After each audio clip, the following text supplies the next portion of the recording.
A Avenida Paulista, às 14 horas de uma terça-feira, era um formigueiro humano. Milhares de pessoas caminhando, trabalhando, vivendo. Foi exatamente nesse momento, cercada por testemunhas, que Júlia Cardoso simplesmente desapareceu.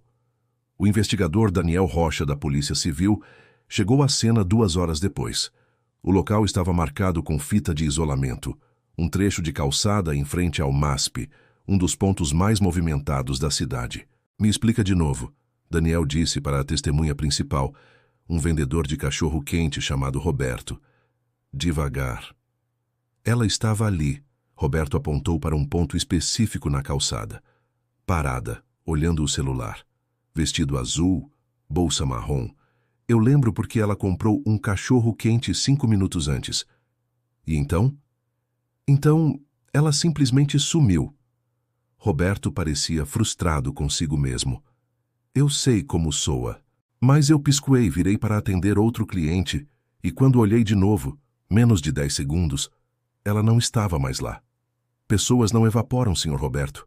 Eu sei, mas é o que aconteceu. Uma mulher estava aqui, depois não estava. Sem van, sem briga, sem nada. A parceira de Daniel, a investigadora Laura Santos, terminava de entrevistar outras testemunhas. Ela se aproximou, expressão preocupada. 3 testemunhas confirmam a mesma coisa. Júlia Cardoso estava na calçada às 14h07. Às 14h08 não estava mais. 1 minuto, Daniel murmurou.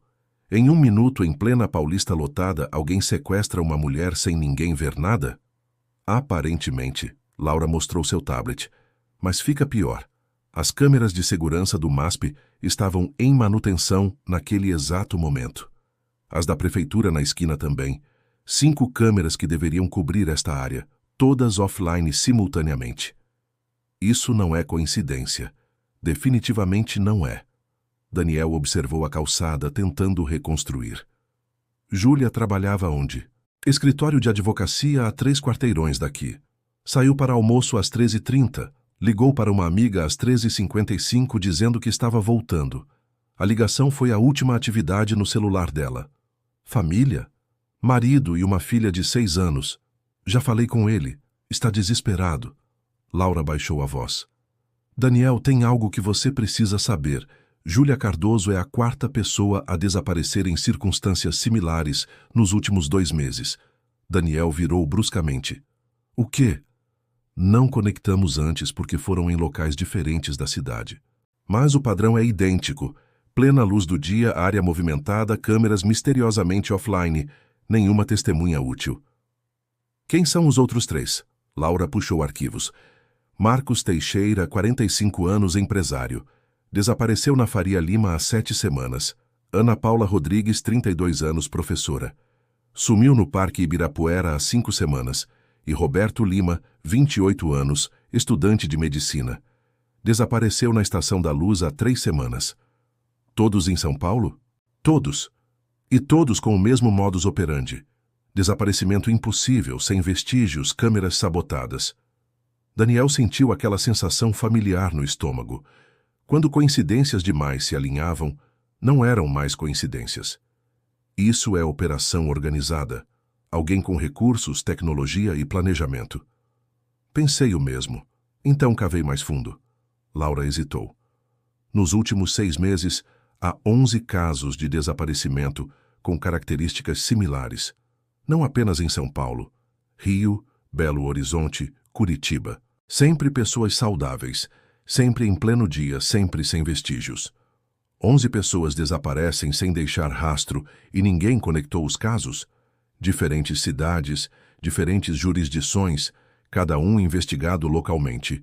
Ninguém olhou o padrão nacional. Laura mostrou um mapa com os locais marcados. Até agora. Daniel estudou o mapa. 11 pontos espalhados por 4 cidades. Mas havia um padrão geográfico, todos próximos a hospitais ou clínicas médicas. Laura, verifica algo para mim. Esses desaparecidos, algum deles era doador de órgãos? Laura digitou rapidamente. Seu rosto empalideceu.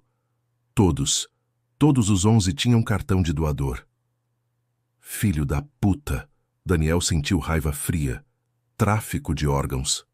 Mas tráfico de órgãos geralmente opera em países pobres, vítimas vulneráveis, não sequestros em plena Paulista. Não se for operação sofisticada o suficiente.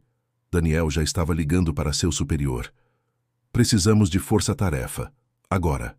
4 horas depois, Daniel e Laura estavam em uma sala de reuniões na sede da Polícia Civil com 6 outros investigadores e 2 agentes da Polícia Federal.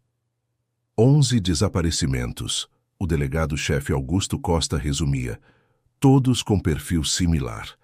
Adultos saudáveis, tipo sanguíneo raro ou compatibilidade genética específica, e todos doadores registrados.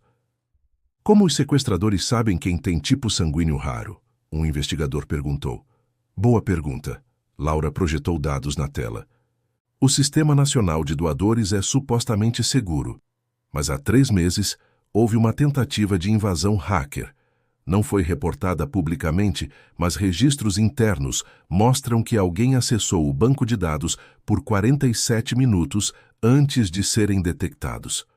Tempo suficiente para copiar a lista inteira, Daniel completou. Exatamente. Eles têm nomes, endereços, tipos sanguíneos, condições médicas, um catálogo de potenciais doadores. Alguém está sequestrando pessoas para vender seus órgãos, Costa disse sombriamente. Aí tem estrutura para fazer desaparecer vítimas em pleno dia, em cidades grandes, sem deixar rastro. Precisamos de uma pista, Daniel disse. Qualquer coisa, porque até agora é como caçar fantasmas. Foi então que o telefone de Laura tocou. Ela atendeu, ouviu e seus olhos se arregalaram. Temos uma pista. Grande. Ela desligou. Câmera de trânsito a 2 quarteirões do desaparecimento de Júlia. Técnicos recuperaram footage que deveria ter sido apagado. Mostra uma van médica parando na esquina exatamente às 14h05. Van médica? Ambulância particular, logo de uma empresa chamada Med Transporte. Mas aqui está o interessante. A empresa não tem registro de chamado para aquela área naquele horário. Ambulância falsa, Daniel percebeu. Perfeita cobertura. Ninguém questiona a ambulância parando na rua. Melhor ainda, Laura sorriu pela primeira vez em horas. Conseguimos a placa. Vamos rastrear. A placa levou a um estacionamento abandonado na Zona Leste. A ambulância estava lá, portas abertas, completamente limpa. Esterilizada, na verdade. Limpeza profissional, se o perito disse, passando luminol, mas sempre deixam algo. E deixaram. Uma única gota de sangue sob o banco traseiro. DNA seria processado, mas levaria horas. Daniel vasculhou o veículo. Encontrou algo preso entre os assentos. Um cartão de acesso magnético. Sem identificação, apenas uma tarja magnética. Isso abre alguma coisa, ele mostrou para Laura. Precisamos descobrir o quê? De volta à sede, técnicos analisaram o cartão. É de um hospital, o técnico disse. Mas a codificação foi adulterada. Parece acesso de funcionário, mas os números de série não batem com nenhum hospital registrado em São Paulo. Hospital clandestino, Laura especulou. Ou legal que está sendo usado para propósitos ilegais. Daniel olhou para o mapa de novo. Júlia desapareceu às 14h. Se levaram ela em ambulância, para onde iriam? Lugar com equipamento cirúrgico, discreto, próximo, mas não óbvio. Daniel circulou 3 hospitais no mapa. Esses 3 estão a 15 minutos do ponto de desaparecimento. Vamos verificar cada um. Mas antes que pudessem sair, o telefone de Costa tocou. Ele atendeu, ouviu e ficou pálido. Encontraram um corpo, homem, 28 anos, jogado em terreno baldio em Guarulhos. Costa olhou para Laura. Roberto Lima, o estudante de medicina que desapareceu há 3 semanas. Condição do corpo? Cirurgias recentes. Profissionais. Removeram os 2 rins, parte do fígado e córneas. Costa pausou. Deixaram ele morrer depois de colher tudo o que podiam. Silêncio pesado na sala. Então não é só sequestro, Daniel disse baixinho. É assassinato. Assassinato em série para tráfico de órgãos. E Júlia Cardoso tinha apenas horas, talvez menos, antes de se tornar a próxima vítima. O relógio estava correndo. Daniel e Laura corriam pelos corredores da sede, acompanhados por uma equipe tática de 6 homens. Cada segundo contava agora. Se Roberto Lima havia sido mantido vivo por 3 semanas antes de ser descartado, Júlia ainda tinha chance. Primeiro hospital na lista. Laura dirigia em alta velocidade, sirenes desligadas para não alertar ninguém. Hospital Santa Cruz. Fundado há 18 meses, especializado em transplantes. Proprietário, Dr. Augusto Mendes. 18 meses, Daniel notou, logo antes dos primeiros desaparecimentos começarem. E tem mais. O Dr. Mendes tem histórico. Foi suspeito de tráfico de órgãos no Paraguai há 5 anos. Nunca provado, mas foi o suficiente para ele perder a licença lá. E ganhar uma nova aqui. Perfeito. Daniel verificou sua arma. Como entramos? Legalmente, com mandado. Laura mostrou o papel. Juiz assinou há 20 minutos. Busca completa do hospital. Chegaram ao Santa Cruz às 19h45. Era um prédio moderno de 6 andares, vidro e aço, parecendo perfeitamente legítimo. A recepção estava quieta. Poucos pacientes para um hospital do tamanho. Polícia Civil. Daniel mostrou seu distintivo para a recepcionista. Precisamos falar com o Dr. Mendes. Agora. A mulher empalideceu. Ele não está no momento. Então vamos esperar. E enquanto isso, vamos dar uma olhada. Daniel acenou para a equipe tática. Vasculhem cada andar. Procurem qualquer coisa suspeita. Salas trancadas, áreas restritas, porões. Vocês não podem simplesmente... A recepcionista começou. Laura colocou o mandado na mesa dela. Podemos. E vamos. A busca começou metodicamente. Primeiro andar, consultórios, salas de exame, normal. Segundo andar, quartos de recuperação, pacientes legítimos se recuperando de cirurgias.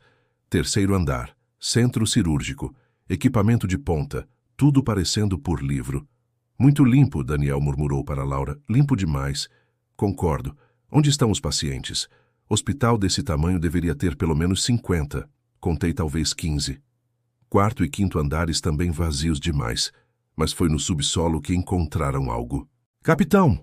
Um dos táticos chamou. Tem uma porta aqui, aço reforçado, trancada com código eletrônico. E olha isso. O cartão que encontramos na ambulância? Abre ela. Daniel passou o cartão. A porta destrancou com um bip. O que estava além fez seu estômago revirar. Era um centro cirúrgico, mas não como os de cima. Este era diferente. 6 mesas cirúrgicas lado a lado, equipamento de monitoramento vital, refrigeradores médicos e, nas paredes, diagramas anatômicos marcando órgãos removíveis e seus valores de mercado. Meu Deus, Laura sussurrou. Mas as mesas estavam vazias. O lugar estava limpo, estéril. Nenhum paciente, nenhuma vítima. Chegamos tarde. Daniel bateu na mesa com frustração. Eles limparam tudo. Não tudo. Um dos peritos estava verificando um dos refrigeradores. Abriu.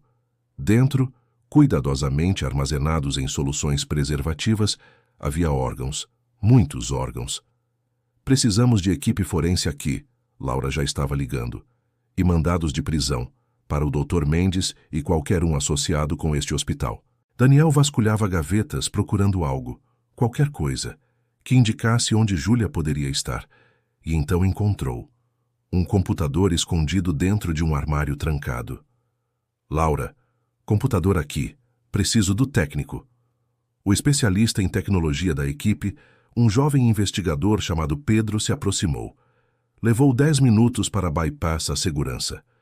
Estou dentro, ele disse finalmente. E tem... Nossa, tem muita coisa aqui. A tela mostrava planilhas, nomes, datas, tipos sanguíneos, valores. Era um catálogo de vítimas. Roberto Lima estava lá, marcado como completado 3 semanas atrás. Os outros desaparecidos também. E no final da lista, mais recente, Júlia Cardoso, tipo O negativo, rim e fígado. Cliente, Mumbai. Status, em preparação, localização, instalação. 2. Instalação 2, Daniel leu. Não é aqui, há outro lugar. Pedro digitou rapidamente. Tem um arquivo de endereços? Achei. Instalação 2, Galpão Industrial, Rodovia dos Bandeirantes, KM 43. registrado como depósito de equipamento médico. Daniel já estava correndo para a saída. Equipe, comigo! Laura, coordena a cena aqui. Vou com você, Laura insistiu. Pedro pode coordenar. Não havia tempo para discutir. Eles entraram no carro, 4 táticos atrás em outra viatura e aceleraram. A rodovia dos Bandeirantes à noite era razoavelmente vazia. Fizeram o trajeto em 15 minutos que pareceram horas. O galpão era isolado, cercado por terreno vazio. Apenas uma van estava estacionada na frente, mesma van médica falsa usada no sequestro. Eles estão aqui, Daniel sussurrou no rádio. Táticos, cerquem o perímetro, ninguém sai. Laura e eu entramos pela frente. Aproximaram-se silenciosamente. A porta principal estava destrancada. Arrogância ou descuido? Dentro, o som de equipamento médico, bips de monitores cardíacos, vozes baixas conversando. Daniel e Laura avançaram pelo corredor escuro, armas em punho. Uma luz vinha de uma sala no fundo. Eles se posicionaram na porta. Daniel contou com dedos. 3, 2, 1... Entraram. A cena era de pesadelo. Júlia Cardoso estava em uma mesa cirúrgica, inconsciente mas viva, conectada a monitores. Um homem de jaleco, presumivelmente o Dr. Mendes, estava ao lado com bisturi na mão. 2 assistentes preparavam instrumentos. Polícia! Mãos na cabeça! Mendes congelou por um segundo. Depois largou o bisturi e levantou as mãos. Os assistentes fizeram o mesmo. Chegaram tarde. Mendes disse calmamente, muito calmamente. O procedimento já começou. Ela está anestesiada. Se tentarem movê-la agora sem cuidado médico adequado, temos paramédicos lá fora, Laura interrompeu. E você vai garantir que ela sobreviva, porque se ela morrer, você vai de sequestrador para assassino. Mendes sorriu. Um sorriso frio, calculado. Vocês não entendem. Eu não sou o vilão aqui. Sou o fornecedor. Há pessoas morrendo em listas de espera por anos. Eu apenas acelero o processo. Assassinando inocentes, Daniel cuspiu, salvando outros. É questão de perspectiva. É questão de lei. E você vai passar o resto da vida na prisão. Os táticos entraram algemando Mendes e seus assistentes. Paramédicos correram para Júlia, verificando sinais vitais. Ela está estável, um paramédico anunciou. Anestesia ainda ativa, mas vitais bons. Não fizeram incisão profunda ainda. Ela vai sobreviver. Daniel sentiu alívio lavar sobre ele. Uma vida salva, mas quantas outras haviam sido perdidas? Laura estava vasculhando os arquivos do galpão. Daniel, tem mais vítimas aqui. 3 pessoas em salas separadas, todas vivas. Ele correu. Em 3 quartos isolados encontraram Ana Paula Rodrigues, Marcos Teixeira e uma terceira pessoa que não estava em suas listas. Um homem jovem, inconsciente, mas vivo. Ambulâncias para todos, Daniel ordenou. E precisamos de proteção policial nos hospitais. Mendes não trabalha sozinho. Há uma rede inteira. 2 horas depois, no hospital legítimo onde as vítimas eram tratadas, Daniel finalmente teve um momento para respirar. Júlia estava acordando. Confusa, assustada, mas viva. Seu marido estava ao lado, chorando de alívio. Laura se aproximou com café. Mendes está falando. Não muito, mas o suficiente. Ele tinha clientes no mundo inteiro. Índia, China, Arábia Saudita, até Europa. Pessoas ricas dispostas a pagar milhões por órgãos sem esperar em listas. E ele fornecia? Por 3 anos. Estimamos pelo menos 25 vítimas. Roberto Lima era apenas a mais recente descartada. 25 pessoas, Daniel repetiu, horror na voz. Como ninguém notou. Porque escolhia vítimas cuidadosamente. Pessoas sem família grande, viajantes, alguns moradores de rua, pessoas que desapareceriam sem fazer muito barulho. Laura pausou. Júlia foi um erro dele. Ela tinha família, emprego visível. Foi o que nos permitiu conectar os pontos. Precisamos dos nomes dos clientes, todos eles. Já estamos trabalhando nisso. Interpol foi acionada. Vai ser caso internacional. Daniel olhou através do vidro para Júlia, agora acordada, segurando a mão do marido e filha. Um final feliz. Mas apenas para alguns. 25 outras famílias nunca teriam esse momento. E Daniel jurou que cada pessoa envolvida nessa rede pagaria. A caçada estava apenas começando. Uma semana após a prisão do Dr. Mendes, Daniel estava em uma sala de videoconferência segura com agentes da Interpol, FBI e polícias de 5 países diferentes. O caso havia explodido internacionalmente. Os registros do Dr. Mendes revelaram uma rede de tráfico operando em pelo menos 12 países. A agente Sarah Chen da Interpol explicava.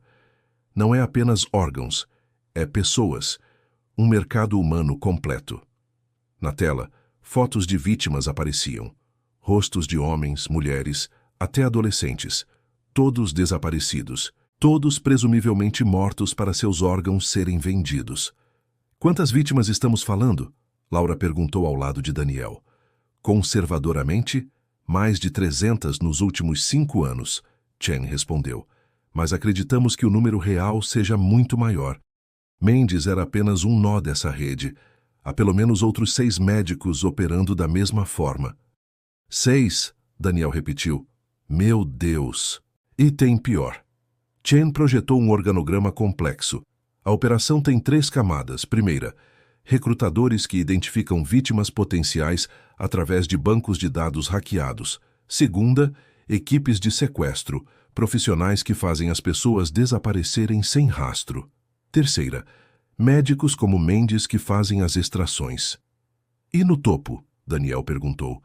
Isso é o que precisamos descobrir. Mendes alega não saber. Diz que recebia ordens através de intermediários. Nunca conheceu o verdadeiro chefe da organização. Ele está mentindo, Laura disse com certeza. Ninguém opera uma rede desse tamanho sem os operadores saberem algo. Concordo, Chen disse. É por isso que precisamos de vocês. Mendes foi preso em sua jurisdição. Vocês têm acesso direto a ele. Precisamos que o façam falar. Daniel e Laura voltaram à prisão onde Mendes estava em cela de segurança máxima. O ex-médico parecia surpreendentemente calmo para alguém enfrentando múltiplas acusações de homicídio. Investigador Rocha. Mendes sorriu quando Daniel entrou. Voltou para mais uma conversa? Vim para nomes. Quem está no topo dessa operação? Já disse, não sei. Mentiroso. Daniel jogou uma pasta na mesa. Encontramos 3 milhões de reais em contas offshore suas. Ninguém paga esse valor para um médico que não sabe nada. Mendes perdeu o sorriso por um segundo. O dinheiro era pagamento pelos serviços. Não precisava saber quem pagava. Mas você sabe. Laura se inclinou. E sabe o que mais sabemos? Sua filha, Mariana Mendes, 22 anos, estudando medicina em Lisboa, recebendo mesada generosa de uma conta que rastreamos até esta organização. O rosto de Mendes ficou pálido. Deixem minha filha fora disso. Ela está envolvida ou não? Daniel pressionou. Porque se está, vai para a prisão também. Mas se não está, se você cooperar agora, podemos garantir que ela fique limpa, protegida. Silêncio tenso. Mendes olhava para suas mãos, claramente lutando internamente. Vocês não entendem o perigo, ele disse finalmente. Essas pessoas, elas matam famílias inteiras se você fala. Eu cooperar é sentença de morte. Você não cooperar é prisão perpétua, Laura contra-argumentou. E sem sua cooperação não podemos proteger Mariana. Essas pessoas que você tanto teme vão atrás dela para garantir seu silêncio. Mendes fechou os olhos. Quando os abriu, havia derrota neles. Eu encontrei o chefe uma vez, apenas uma vez. Há 2 anos, em uma reunião em São Paulo, ele se identificou apenas como o cirurgião. Descrição: homem, 50 e poucos anos, cicatriz na mão direita. Sotaque europeu, talvez alemão ou austríaco. E... Mendes hesitou. Ele usava um anel, muito distinto. Ouro com símbolo médico, mas modificado. Tinha uma cobra envolvendo o bastão de Asclépio. Laura estava anotando rapidamente. Onde foi essa reunião? Hotel particular em Pinheiros. Mas não vai adiantar. O lugar muda sempre. Eles são paranoicos, sempre se movendo. Como você fazia contato? Aplicativo criptografado. Destruíam as mensagens após leitura. Mas... Mendes pausou. Eu guardei uma cópia. Um backup. Seguro. Daniel se inclinou. Onde?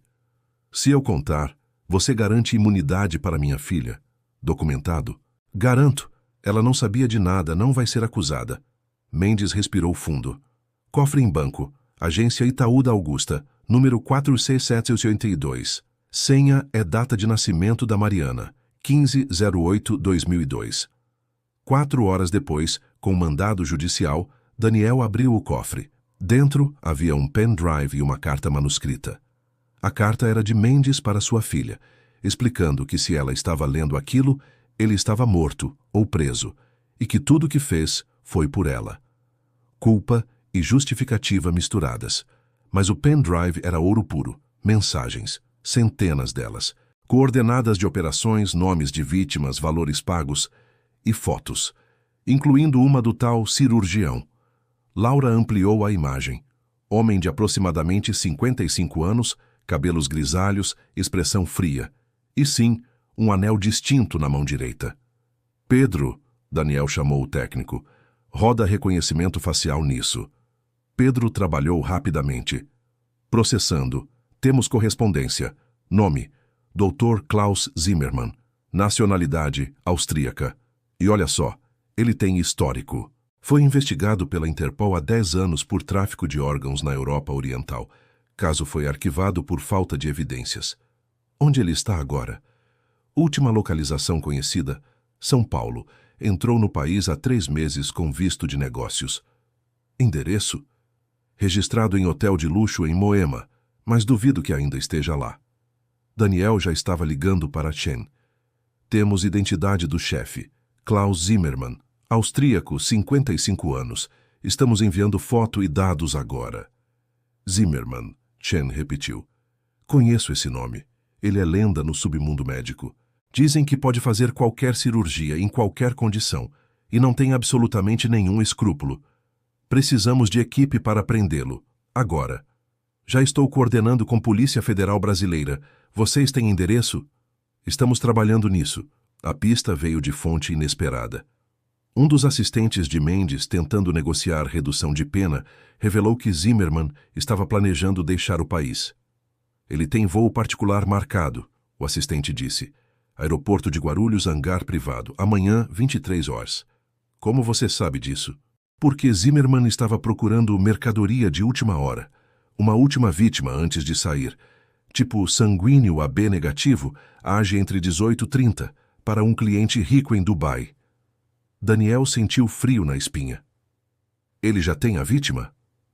Não sei. Mas se tem, ela está no galpão. O mesmo onde vocês acharam Júlia Cardoso. Eles voltaram para lá. Achavam que era ousado demais para vocês procurarem de novo no mesmo lugar. Era ousado. E potencialmente funcionaria. Montamos operação, Daniel disse para Laura. 2 alvos, o galpão e o aeroporto. Simultaneamente. Não podemos deixar ele escapar. Laura assentiu. Vou coordenar a equipe do aeroporto. Você pega o galpão. Se houver uma vítima lá, você vai salvá-la, como salvou Júlia. 23:15. Daniel e uma equipe tática de 8 homens cercavam o galpão na rodovia dos Bandeirantes. 2 vans estavam estacionadas na frente desta vez. Confirmado o movimento interno, um tático sussurrou. Pelo menos 4 pessoas. Alguém em mesa cirúrgica? Não tenho visual. Precisamos entrar. Daniel tomou a decisão. Vão. A porta foi arrombada. A equipe entrou em formação tática. O galpão estava mais equipado agora. Mais mesas, mais equipamento. E em uma delas, inconsciente, estava uma jovem de talvez 20 anos. Tipo AB negativo, confirmado pelo monitor ao lado.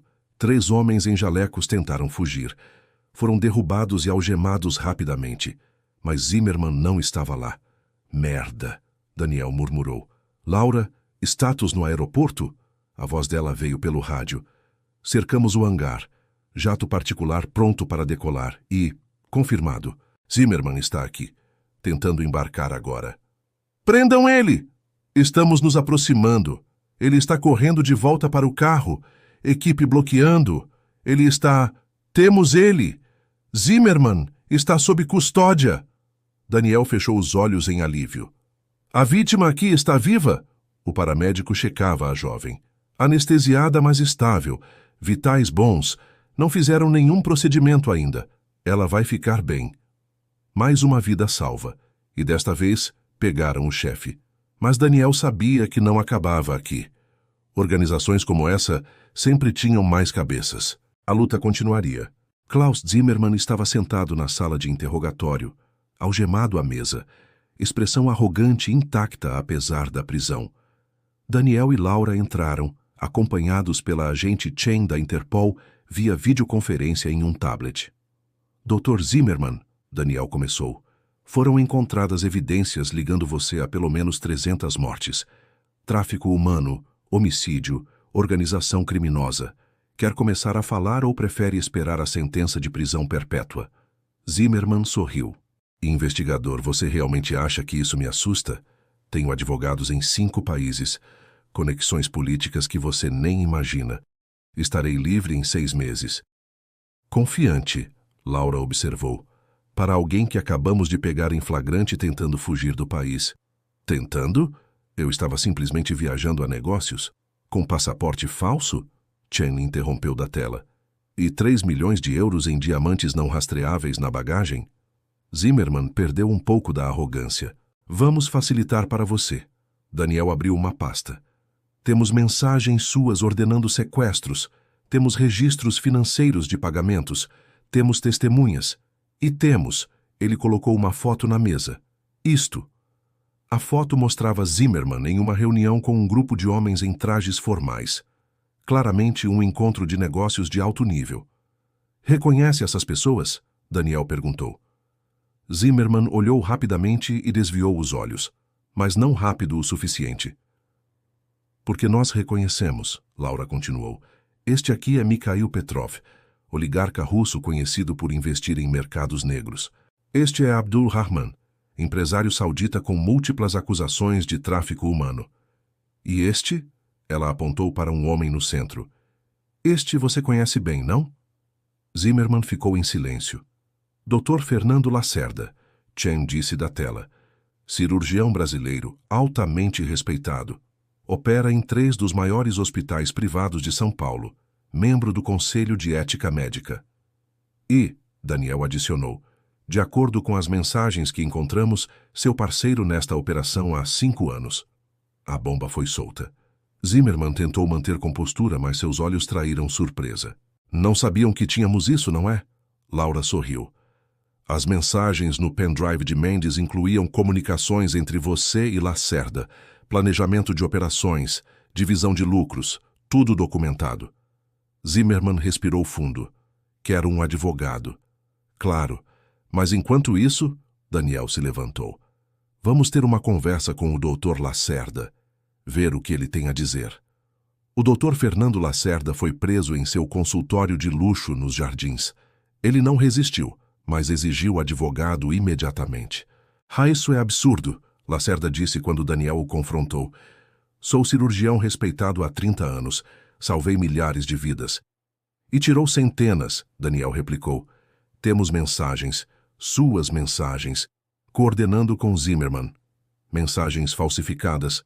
Planted evidence. Então, como explica? Laura abriu seu laptop. Que 5 das vítimas que identificamos passaram por seu hospital antes de desaparecerem. Júlia Cardoso estava lá há 2 meses para check-up de rotina. Marcos Teixeira fez exames completos em sua clínica 3 semanas antes de sumir.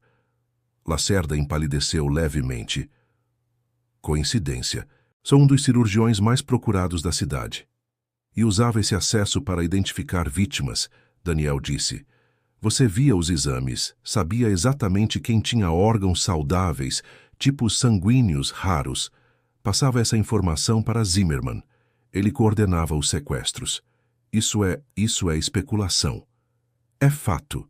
Chen entrou na sala trazendo mais documentos. Acabamos de receber confirmação dos bancos suíços. Você recebeu 17 milhões de reais nos últimos 3 anos de contas ligadas a Zimmermann. Como explica? Lacerda não tinha resposta. E tem mais. Daniel colocou outra foto. Reconhece este lugar? Era a foto de uma clínica. Moderna, bem equipada, mas claramente não oficial.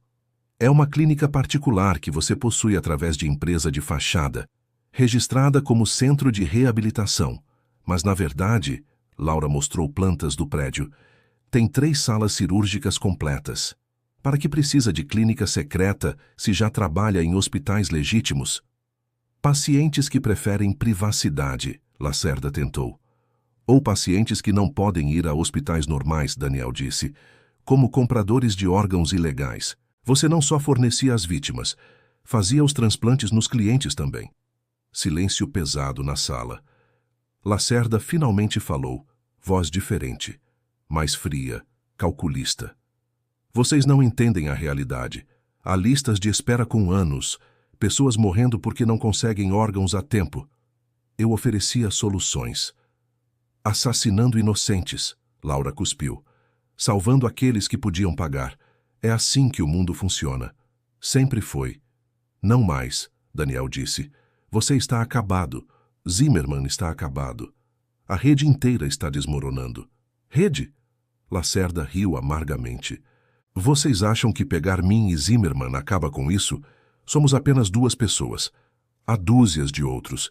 Em outros países, outras cidades.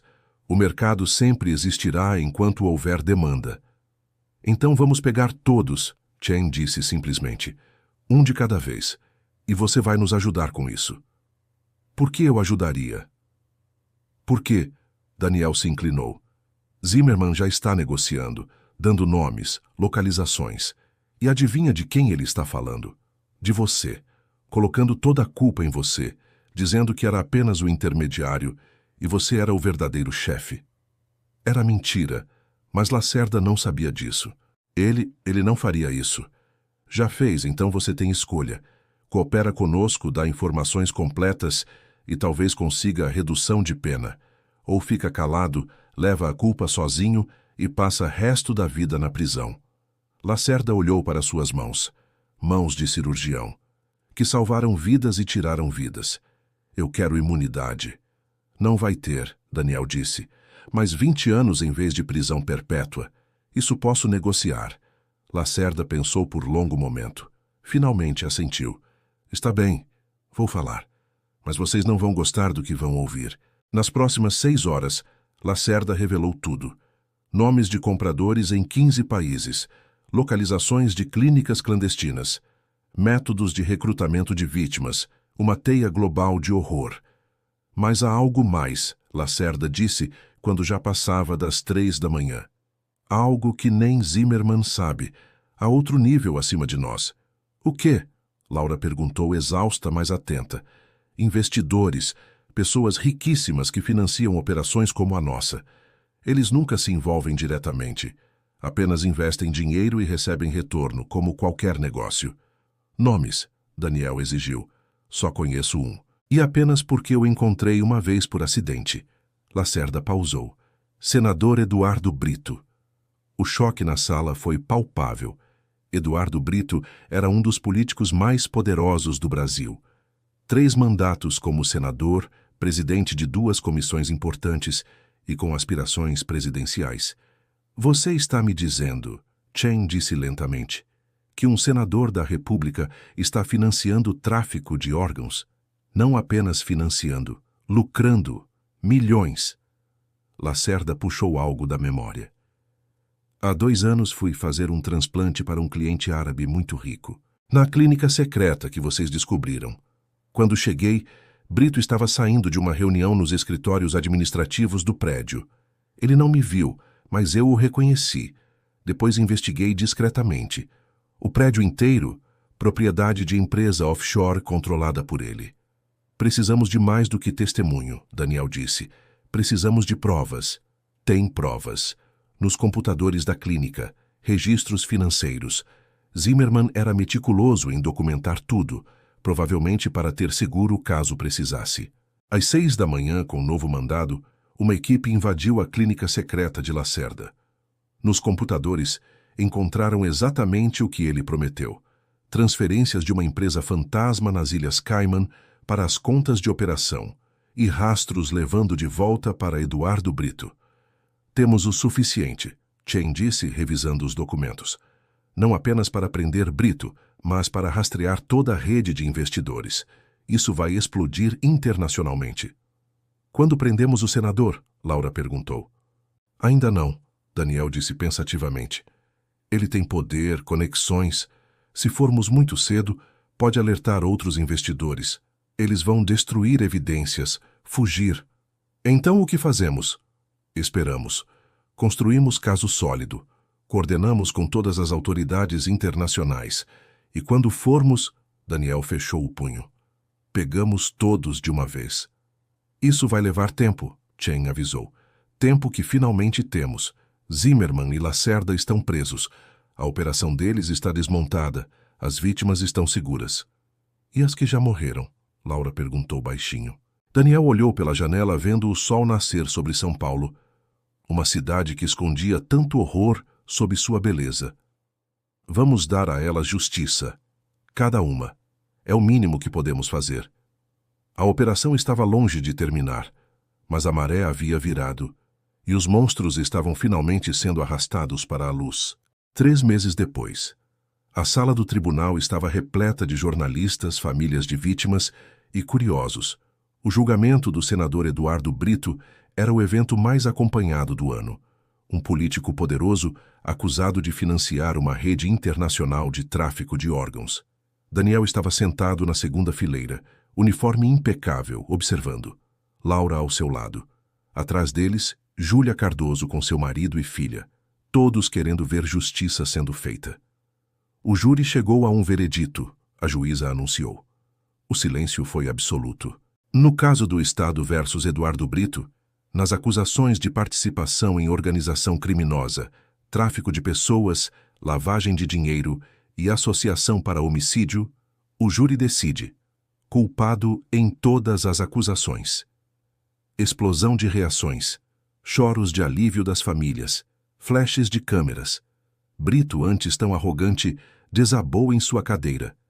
Sentença: 30 anos de prisão sem possibilidade de liberdade condicional. Daniel fechou os olhos brevemente.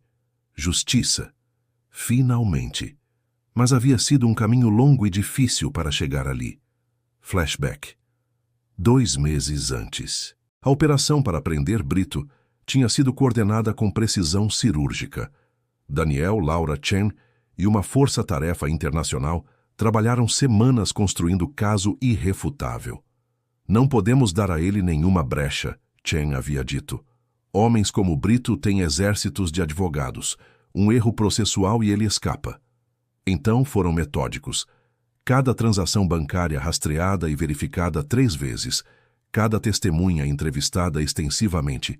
Cada pedaço de evidência catalogado e preservado impecavelmente. E quando finalmente executaram o mandado de prisão, foi espetacular. Brito estava em um jantar de gala, cercado por outros políticos e empresários, quando Daniel e 50 agentes federais entraram. Senador Eduardo Brito está preso por crimes de tráfico humano, associação criminosa e lavagem de dinheiro. A sala tinha ficado em choque total. Brito tentou usar sua posição. Isso é perseguição política, imunidade parlamentar. Foi revogada. Laura havia dito calmamente, mostrando o documento. Supremo Tribunal autorizou sua prisão há 2 horas. O Perp Walk, Brito sendo levado algemado enquanto câmeras gravavam, tinha sido visto por milhões. Um senador poderoso finalmente prestando contas. Presente. Após o veredito, Daniel encontrou-se com as famílias das vítimas no corredor do tribunal. Júlia Cardoso o abraçou, lágrimas nos olhos. Obrigada, ela disse simplesmente, por me salvar, por fazer isso valer a pena. Como você está? Daniel perguntou. Melhor. Terapia ajuda. E saber que eles foram punidos ajuda mais ainda. Ela segurou a mão da filha pequena. Sofia quase perdeu a mãe. Mas não perdeu. Graças a você. Daniel olhou para a menina, mesma idade de sua própria filha. Pensou em como facilmente ela poderia ter ficado órfã. Foi trabalho de equipe, ele disse. Muitas pessoas boas trabalharam neste caso. Marcos Teixeira, o empresário que havia sido resgatado do galpão, aproximou-se. Investigador Rocha. Soube que Klaus Zimmermann também foi condenado hoje, em tribunal internacional. Sim, prisão perpétua sem possibilidade de liberdade condicional, na Áustria. E o Dr. Mendes? 25 anos, vai morrer na prisão. Daniel pausou. Mas sua filha está limpa. Ela realmente não sabia de nada. Está terminando medicina, planejando se especializar em ética médica. Bom, ao menos algo de bom saiu disso. Ana Paula Rodrigues, a professora, juntou-se ao grupo. Vocês viram as notícias? Mais 17 pessoas foram presas em operações coordenadas. Na Europa, Ásia, América do Sul, a rede está sendo desmontada. 18, na verdade. Laura corrigiu, aproximando-se. Acabaram de prender um médico em Bangkok. Usava o mesmo modus operandi. Ainda há mais, Daniel admitiu. Operações como essa têm muitas cabeças, mas cortamos as principais. E com Brito, Zimmermann e Lacerda condenados, enviamos uma mensagem. Ninguém está acima da lei. Uma semana depois, Daniel estava em uma cerimônia no Palácio dos Bandeirantes. O governador estava condecorado, ele, Laura e toda a equipe envolvida no caso. Investigador Daniel Rocha e investigadora Laura Santos demonstraram coragem excepcional e dedicação incansável, o governador disse. Graças ao trabalho deles, centenas de vidas foram salvas e uma das redes criminosas mais cruéis foi desmantelada. A medalha foi presa. Aplausos encheram a sala. Mas Daniel sabia a verdade. Não era sobre medalhas ou reconhecimento. Era sobre as vítimas. Sobre Júlia voltando para casa com sua família. Sobre os futuros desaparecimentos que nunca aconteceriam porque a rede foi destruída. Isso valia mais que qualquer condecoração. 2 meses após o julgamento, Daniel visitou o cemitério. 25 cruzes marcavam os túmulos das vítimas que não tiveram a sorte de Júlia. Pessoas que foram assassinadas para seus órgãos serem vendidos. Roberto Lima, o estudante de medicina, estava enterrado ali. Daniel colocou flores em seu túmulo. Conseguimos, ele disse baixinho. Todos eles pagaram. Zimmermann, Brito, Lacerda, justiça foi feita. Não trazia Roberto de volta. Não devolvia essas 25 vidas. Mas ao menos suas famílias tinham encerramento. Tinham respostas. Laura o encontrou ali. Pensei que estivesse aqui. Venho toda semana. Lembrete do porquê fazemos isso. E do que conquistamos. Laura apontou para um jornal que trazia. Olha a manchete. Legislação antitráfico aprovada. Novas leis inspiradas pelo caso Cardoso. Daniel leu. Leis mais rígidas para doação de órgãos, monitoramento de hospitais privados, penas mais severas para tráfico humano. Roberto e os outros não morreram em vão, Laura disse. Mudaram o sistema. Pequeno consolo para as famílias. Mas é algo. E Daniel, a mais. Ela mostrou outra notícia. Lembra do Pedro, nosso técnico? Ele desenvolveu um novo sistema de rastreamento para banco de dados de doadores. Impossível de hackear. Já está sendo implementado nacionalmente. Uma coisa boa surgindo de tragédia. Várias coisas boas. A doutora Mariana Mendes, filha do Dr. Mendes, está liderando um grupo de ética médica focado em prevenir abusos. Júlia Cardoso virou ativista contra tráfico humano. As famílias criaram uma fundação. Daniel permitiu-se um pequeno sorriso. Resiliência humana. Mesmo nas piores situações, pessoas encontram forma de criar algo positivo. 6 meses após o desaparecimento de Júlia Cardoso na Avenida Paulista, Daniel estava de volta ao mesmo local, mas desta vez para uma inauguração. Uma placa memorial foi instalada na calçada onde Júlia desapareceu. Neste local, em 14 de março de 2025, Júlia Cardoso foi sequestrada por uma rede de tráfico de órgãos. Sua coragem e a dedicação de investigadores levaram ao desmantelamento de uma organização criminosa internacional. Que esta placa nos lembre: vigilância eterna, compaixão sempre, justiça sem exceção. Júlia estava lá com sua família. Dezenas de pessoas compareceram, outras vítimas, policiais, cidadãos comuns. Obrigada, Júlia disse para a multidão, voz firme. por não me esquecerem, por lutarem por mim e por todas as outras vítimas. Cada dia que acordo ao lado de minha filha é um presente que vocês me deram. Aplausos, lágrimas, abraços.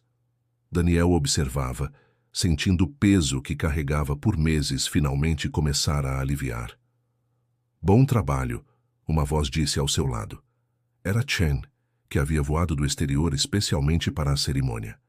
Foi trabalho de todos, Daniel respondeu. Ainda assim, você iniciou tudo. Você não desistiu quando parecia impossível. Chen estendeu a mão. E por isso tenho proposta. Interpol está montando unidade especializada em tráfico humano. Queremos você como consultor. Eu preciso pensar nisso. Claro, mas Daniel, o trabalho não acaba. Prendemos essa rede, mas há outras. E pessoas como você, que não param até fazer o certo, são raras. Enquanto a cerimônia terminava e a multidão dispersava, Daniel ficou um momento sozinho na calçada. Aquele ponto exato onde Júlia desapareceu, onde uma mulher sumiu em pleno dia cercada por milhares de pessoas, onde começou uma investigação que revelou horrores inimagináveis, mas também onde a justiça triunfou, onde o bem venceu o mal, onde um sistema criado por monstros foi destruído por pessoas determinadas a fazer a coisa certa. Seu telefone tocou. Laura. Temos novo caso. Desaparecimento suspeito em Campinas. Mulher, 34 anos, sumiu de estacionamento de shopping. Padrão similar. Daniel fechou os olhos. Nunca acabava realmente. Sempre havia próximo caso, próxima vítima, próximo monstro. Mas também sempre havia pessoas como ele, Laura, Chen. Pessoas dispostas a lutar. Estou a caminho, ele disse, porque era isso que fazia. Encontrava os perdidos, salvava os inocentes, punia os culpados. Um caso de cada vez, uma vida de cada vez. E enquanto houvesse pessoas desaparecendo, ele estaria lá para encontrá-las. Não era apenas trabalho, era propósito.